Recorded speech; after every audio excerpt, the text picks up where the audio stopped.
everybody, and welcome back to another episode of From BA to Broadway, your premier showbiz education podcast. You know who it is. It's me. It's Mr. Brennan Stefanik, your host, and I'm bringing you those general programming reminders. Folks, every Monday we are here with the main episodes, and every Friday we are here with our mini-series In the Spotlight. And would you look at that? Today is indeed Friday. I, of course, am not here alone. I could never do this alone. I am here with my fearless co-pilot, Mr. Daniel J. Solly. Danny, what is going on? Fearless, what do they say? Fearless, faithful, true. I have no clue what you're talking about. Folks, we saw Snow White last night. Oh, was that in the movie? Yeah, remember? Beat me, nope. The whole plot was like, I want to be fearless, faithful, feline, true. You know what they were instead? Bad. Yeah. Awful movie. I was really hoping that I wouldn't be right about it being bad. Yeah. And it was bad. I just didn't expect it to be bad in the ways that it was, you know? Really? Yeah. In what ways did you expect it to I be was bad? thinking maybe bad performances or like awkward lines or interactions or something, but the structure of it was just awful. That's really what got me, was the structure of it all. Yeah.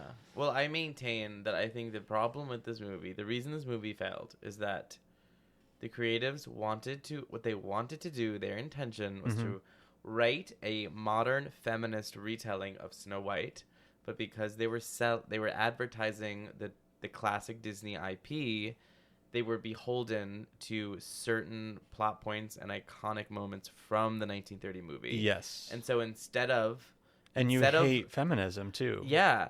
And so instead of just like committing to a remake of the original movie that we know, or committing to a feminist modern retelling of the story of Snow White, they did both. Which means they did nothing. And so the plot was crazy. It did not make sense. Yeah. It was both things at the same time. Someone just sent me a list of the Rotten Tomato tiers of all of the live-action Disney films thus far. Rachel Zegler texted you being like, stop talking shit, ho. Literally. Well, the top tiers, the three top performers was number 1, Jungle Book, which was great. I missed that one. It was a really great one. I'm not I didn't see. Number 2 was Cinderella. That one was great. Amazing. And number 3 was Mulan, which I didn't see. I didn't see that one I've either. always meant to see that. Isn't Mulan a departure from the movie, right? It is a departure from the movie. It's not musical. I think they took a lot of the magical aspects out of it. That's what I can respect. If you're gonna retell the story, just commit to retelling the story. Yeah. But they were so, and I think this is probably a creative versus producer kind of a thing. Like, they clearly had to hit certain marks. They had to do certain scenes. They had to do certain costumes. And it just created a bad, non-cohesive movie. It was a flop for me. It was a flop. The dress felt like a costume. I think it was. I was like, I feel like I'm watching someone cosplay Snow White. Yes. While the whole rest of the cast was wearing very, like, naturalistic clothing. It's very much when you're doing Into the Woods and you forget that in the second act, Sleeping Beauty and Snow White are in the very final number. So you don't get a costume for them, and then you have to panic last minute, and then you buy one at Party City. Did that happen to you? Not me particularly, but in my production, yes. Yeah, it feels like that. Yeah. It felt like that. And I was like, you can have the iconic, recognizable dress and still not have it feel like a costume in the world of the movie. Yeah. But it felt like a Party City costume. It was really the skirt, you know, it was too bright. Yellow. It was too bright yellow. I will say, when it was slightly covered up at the beginning, she was wearing her little hunting coat kind of situation when she ran into the forest. I dug it then, but then when it was just the exposed skirt. Yeah, or like the first dress she wore at the beginning, I was like, this looks like it fits in the world that they've created. Yeah, for sure. And then they just went downhill. So, bad movie. If you have AMC A-list, go see it. Oh, yeah. Still go see it if you can see it for free. Did I slam my head against a wall walking out? Yeah, you did. I'll tell this story. Slammed. I had a headache all day today. It wasn't out of anger, folks. What happened was we were exiting the theater, and all of the walls are painted black, including the ones above the trash can. And the trash can is always in a little alcove. Like, it's just one little square cut out of the wall. And Danny did not perceive that and instead tried to put his whole torso over the trash can, thus ending in him hitting his face directly on just the wall. Did it look like I literally walk up to the wall and slam my head? Like it looked like you stopped and then just went to bend over into the wall. It looked like the bins for 3D glasses, and I said I don't want to throw out. I was being a good customer. It's like I don't want to throw out this like soda into a 3D glass bin. Yeah. Let me just like peek in. Let me just so I smash my face. Swung my head forward to look into the trash can, and there was a wall there. Oh, y'all, it was so funny. And we were the only ones around, too. I was the only one that got to witness that, and it really, oh, wow. I'll be talking about that for years. Anywho, Denny, what theater show are we here to talk about today? I thought we were just talking about Snow White. Oh, I mean, we can, but kidding. We're not. We're over. It's over. Great. Good bit. We're talking about the 25th annual Putnam County Spelling Bee. I love the 25th annual Putnam County Spelling Bee. Of course I do. Oh, that's a Brennan show through and through. I'm so glad about that. Oh, yes. Because sometimes it's just, you know. If you don't like Spelling Bee, you would not like me, let me tell you. I don't know that I would agree. I think I wouldn't consider you to be like the human personification of Spelling Bee. No, but I think if we were to try and have a similar sense of humor, you would not like my humor. That's a very interesting perception of yourself. It's interesting. Though.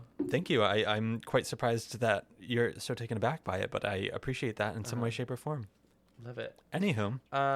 So Spelling Bee is what we're going to call it from here on out. Indeed. It's too fucking long. Colloquially called Spelling Bee. That's your first lesson. First lesson number 1, Spelling Bee. Mm-hmm. Music and lyrics, William Finn. Book by Rachel Scheinken. So the show centers on a fictional spelling bee set in a geographically ambiguous Putnam County Middle School with students from various elementary schools. 6 adolescent students compete in the bee that is being run by 3 grown-ups. We're kind of going to do like a character breakdown more than like a plot the easiest summary. one. So our characters are Rona Lisa Peretti, who is the #1 realtor in Putnam County and the moderator of the spelling bee. She is a former winner of the bee and takes it very seriously but loves the children.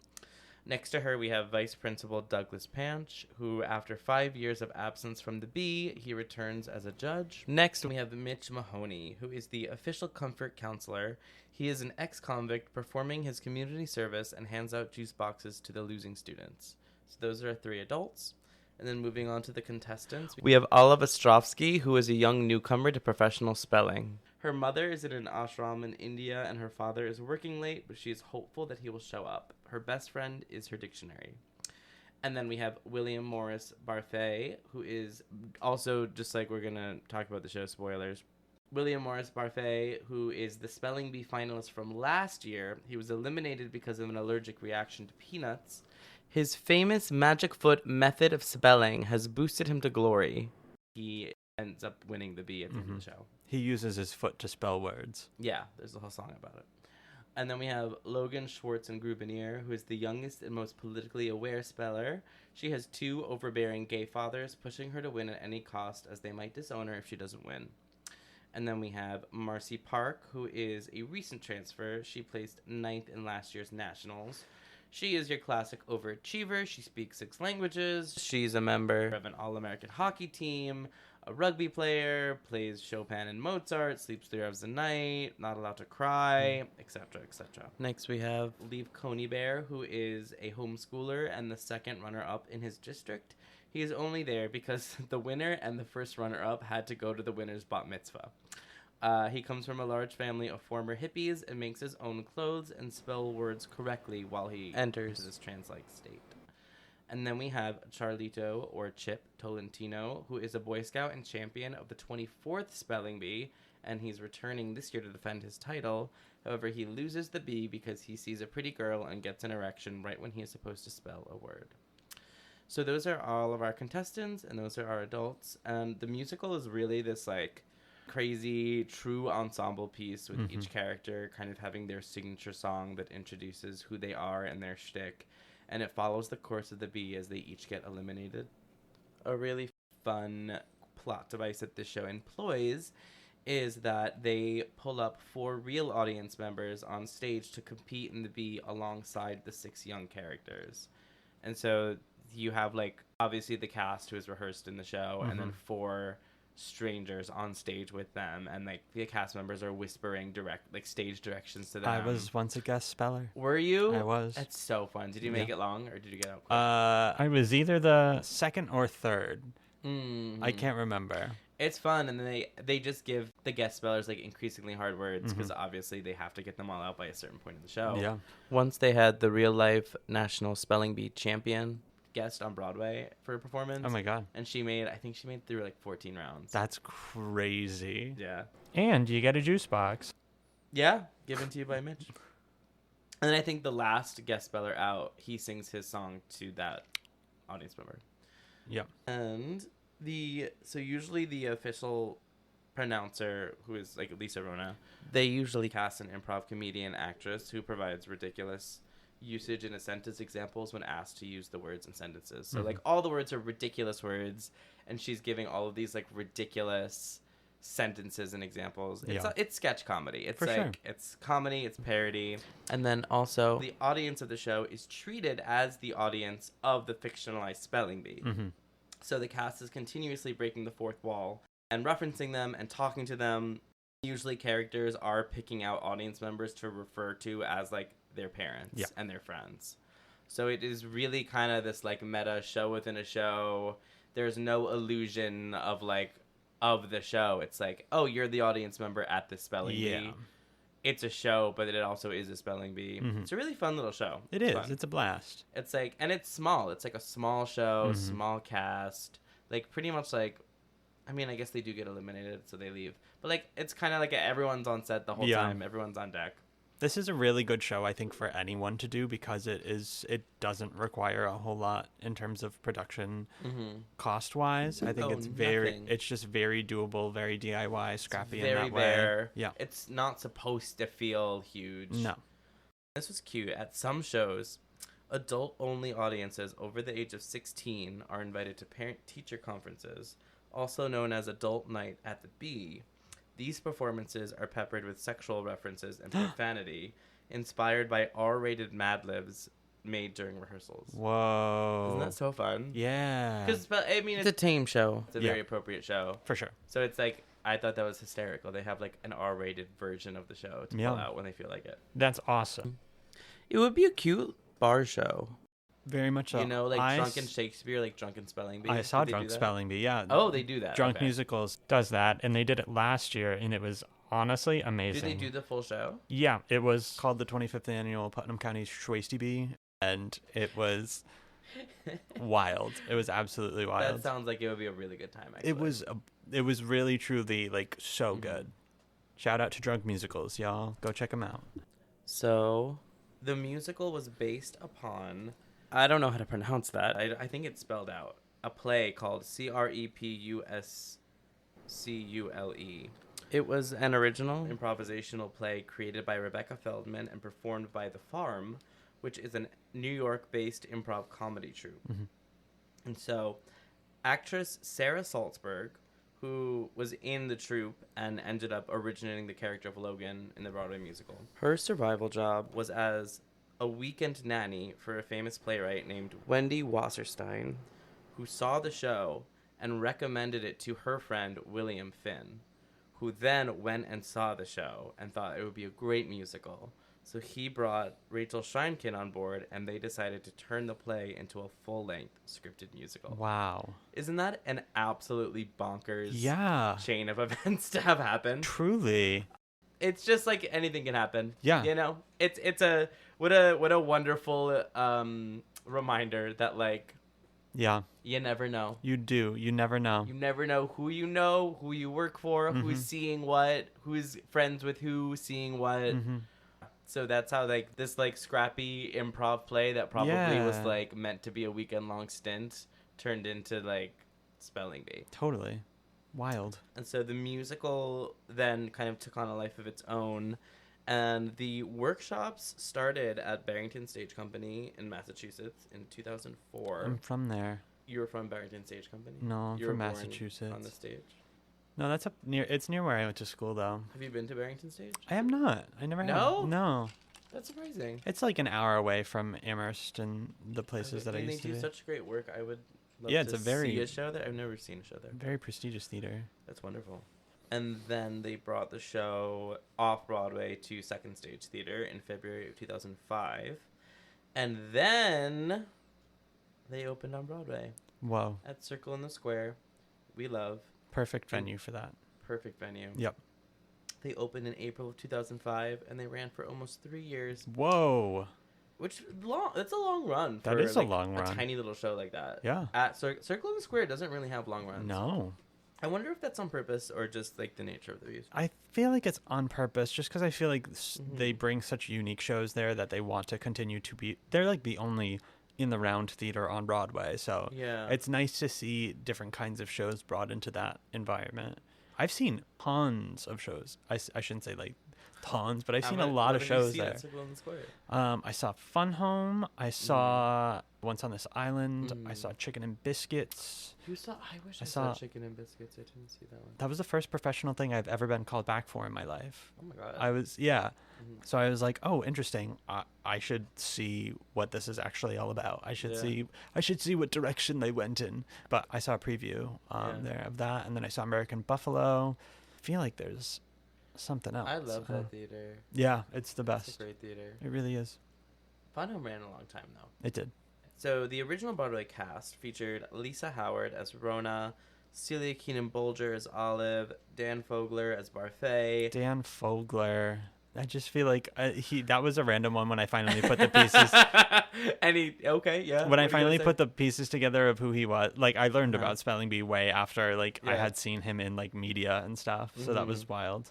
Isn't it random? Yeah. It feels so random that he was a Broadway actor. Yeah. I mean, not really. This was like his one. Yeah. I'm trying to see if he's done. And he's good too. Like he is really good. Yeah, like I think that was his one Broadway musical. Wild. And bring him back. Get Dan Fogler back on Broadway. And Jesse Tyler Ferguson originated Leave Coney Barrett. Well, I think what happened with him was that like he was incredible. He won the Tony, and then he just like made the leap to film and TV. Yeah. And I think that's why. Heard. And he probably makes tons of money and doesn't have to come back to New York. That's true, but it is crazy when you realize that he's like the Fantastic Beasts guy. Yeah. And he was just like casually the original William Barthé. Indeed. In this like scrappy little musical with Celia Keenan-Bolger and Jesse Tyler Ferguson. Yeah. Which, and I mean, Jesse Tyler Ferguson kind of has a similar track of like, you know, like found. I mean, it's not uncommon when you like find success on Broadway and then film and television comes calling, and like, kind of that's where your career takes you, and that's what happened with him in Modern Family. Totally. But he's done more Broadway. Like he comes back to New York, and he won a Tony for Take Me Out, the naked play. He came back for the baseball penis play. Yeah. Did you see it? No. So many penises. So many penises. I've literally never seen so many penises in my life. Oh my god. He does not. He's the one character that does not get naked. Wow. So no one has seen Jesse Tyler Ferguson's penis. Ever in life. That I know of. That's a fact. That I know. Actually, if you have, let me know. Interesting. So Jennifer Samard, Rory O'Malley, Josh Gad, and James Monroe Iglehart were all Broadway replacements throughout the run, which is kind of fun. Who was James? Mitch? James was Mitch. Yeah. Mm-hmm. Interesting. Mm-hmm. And Josh Gad has a very inspirational story about his audition that I highly recommend everyone go to YouTube and watch. Interesting. Just type in Josh Gad Spelling Bee. It's like the first thing that comes up. Heard. It's just like crazy. He was like about to quit the business because nothing was happening. Of course. He, you know, he's like, everyone and their mother is telling me that there's this part in Spelling Bee that I need to play. Dan Fogler wins the Tony, leaves the show to do a million cool things. Josh Gad goes in, he's auditioning. He gets the final audition, and he just says the director. I'm assuming it was James Lapine because he directed the show. He's like, I walk into the room. It's the biggest thing I've ever auditioned for. I'm about to shit my pants. So I make a joke to lighten the mood, and then I start the scene. And James Lapine stops him and, like, calls him forward and says, you're not taking this seriously. Like, why don't you take the craft seriously? Like, you come in, you make a joke. And he goes, Josh says something along the lines of, like, I am currently at the biggest audition of my life, standing in front of 15 people who are going to decide the course of my life. And so I could either make a joke and cut my tension, or I could throw up all over you and your colleagues right now. You can question my talent or my ability, but how dare you question my commitment to my craft? And he leaves the room. And he tells the guy in the waiting room, saying, like, he's like, it was me and another guy up for the part. He goes, congratulations, you just booked, and, like, walks out. And that night he got a call, and they were like, all right, you're going to start in 2 weeks. That's insane. Holy fuck. It's, listen to him say, he says it better. It's just a wonderful story. Very inspiring. Not that I'm telling anyone to walk into a room and yell at James Lapine. Okay. That's wild. So the show has basically become this huge, I mean, everyone loved it. Yep. Huge fanfare. It's become like a huge, huge staple in school theaters, community theaters, regional theaters. Like, everybody does spelling bee. I think because it's so versatile. Yeah. It, like, doesn't cost that much. Because all you need is, like, 6 actors or, like, 8 actors, I think. What is it? Yeah. Maybe some bleachers. Exactly. Like, you need nothing to do the show. It's really fun. Yeah. It's really family friendly. Yeah, it can really be. I mean, the thing is, like, it was originally done by adults playing children, but, like, it can be done by children playing children. So yeah, it really is an ageless piece. And then there was recently a big production at the Kennedy Center in DC, and that one was with Bonnie Milligan, Taran Killam, Kevin McHale, Beanie Feldstein, Noah Galvin. I don't know if that one, like, has a life that is expected to go on, but I really would love to see that. That was a wild cast. I know, and people were very excited about it. Yeah. So I don't know. Maybe it'll make its way to New York. But those are probably very busy people, so who knows? And also, what I didn't know was that Disney is apparently adapting it for a movie. Interesting. It was like, I don't know if it's going to happen. Like, everything I found is from 2021 about it. Yeah. And it hasn't really been talked about since. So who knows, like, when or if it'll get legs. But that, I don't know if it works as a movie. I have reservations about it. Heard. I don't know. And I don't know if I like the idea of, like, I think if Disney did it, there would probably be kids playing it. Yeah. And I don't think the show works in that way. I guess you're right in that regard, for sure. But we'll see. Unless they tried to make it an adult comedy, then I wouldn't want to see it in that regard. What do you mean an adult comedy? Like, I feel like if it was geared more towards adult humor, then it would be okay. Disney wouldn't do that, though. No, I know they wouldn't. You never know. Maybe they'll cast Rachel Zegler and Gal Gadot. No. No. Although, Rachel would be pretty good Olive. Rachel would be a great Olive. No, legit. So, that's Spelling Bee. Yeah. It's a good musical. I haven't seen it in quite a long time. I think I saw, like, one community theater production of it once. My theater guild did it when I was I was a junior in college, so that was one of the sister productions that was happening, so I went and loved it. And you were a guest speller. I was a guest speller. I actually don't know if I've ever seen it live. Well, what the heck? We got to get you there. I've only seen bootlegs, and I think I've seen bootlegs of community theater production. That's crazy. Like, my friends were in it, and I couldn't go, so we, like, all watched it. Okay. You know, in high school. For sure. I don't know if I've ever seen the show live. No, I think I have. Okay. I have, definitely. Maybe. I don't know. Have you? Stop asking. I don't know. Okay. I don't know. I take it back. Hey. Hey, I take it back. Thank you. You're welcome. I would love to do the show. Me too. I'm sure you would, too. What is that supposed to mean? I mean, you basically told me you are the human embodiment of Spelling Bee at the top of this episode. I really didn't mean it in that way, but I just feel like I feel like it touches on a lot of the things that I hold near and dear to my heart. It's fun. It's really fun. Yeah. It's one of those shows. I mean, I was in for it like one time years ago at like a regional theater, and they called me in for Barfay, and it's tricky. Yeah. Because I was like, this is written, and I know Josh Gad didn't originate it, but Josh Gad has that like very singular type of humor, Mm-hmm. and I find the same issue. I've been in for Cunningham before, not to brag. It's not bragging. I've never gotten it. It's just like when such a singular performer has originated or iconically played a role, Mm-hmm. it's really, really hard to go in as an actor. Yeah. When you've been a fan and be like, oh, wait, I can't just read this as a Josh Gad impression. Like, Totally. I need to come in as an actor and, like, do it. Yeah. And I find Spelling Bee, the characters are caricatures. And I think because they're so specific and that original cast built the show, Yeah.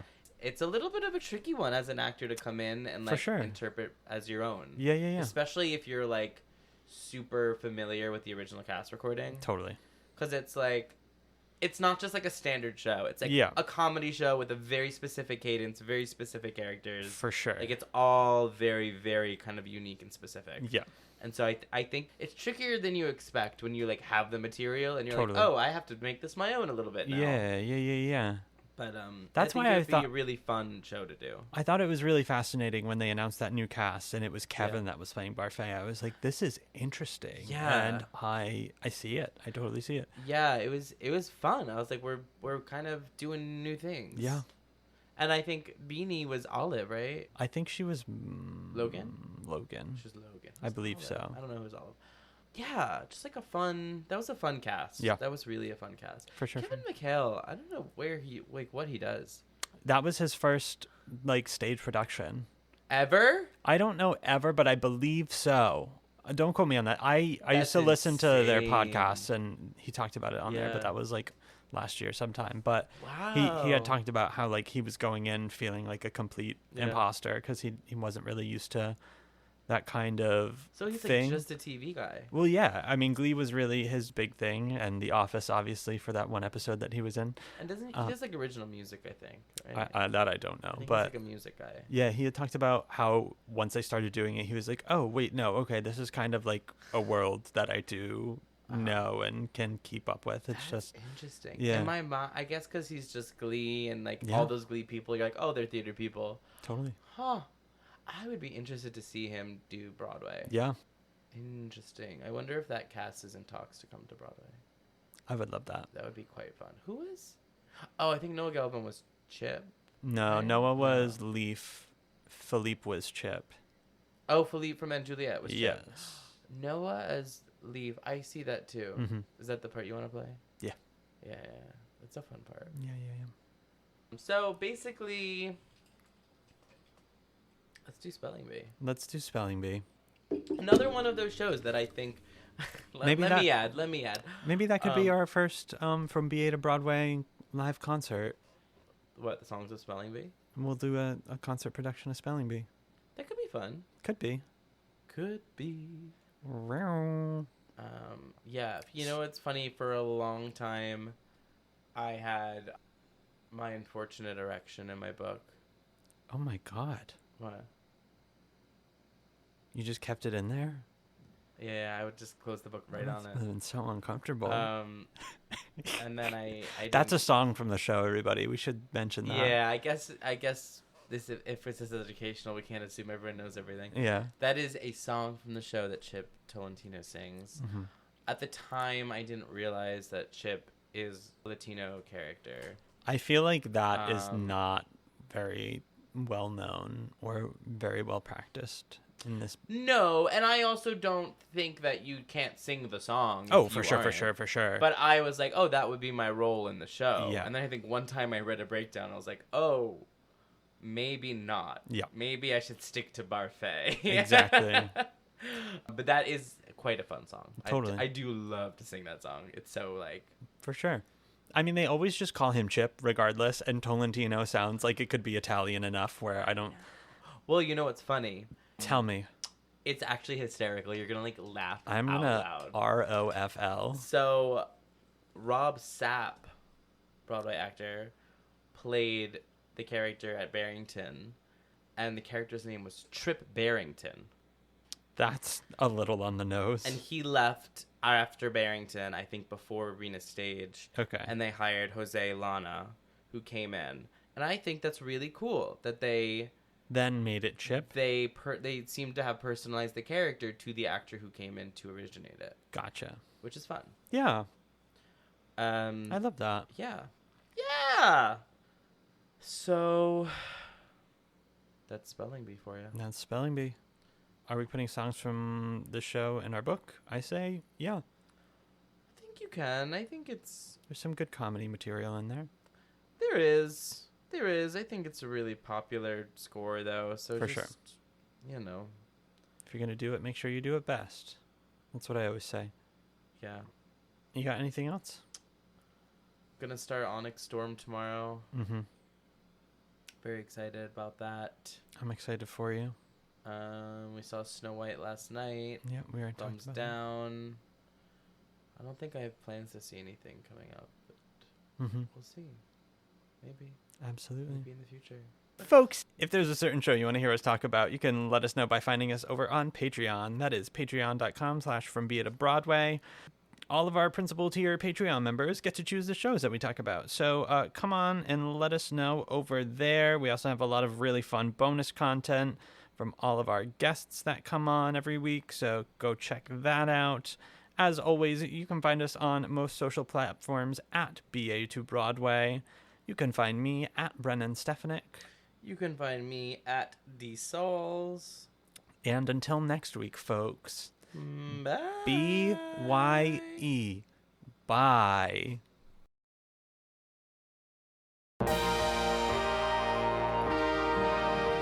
From BA to Broadway is created, produced, and edited by Brennan Stefanik, music by Dylan Kaufman, and cover art by Jordan Vongsithi.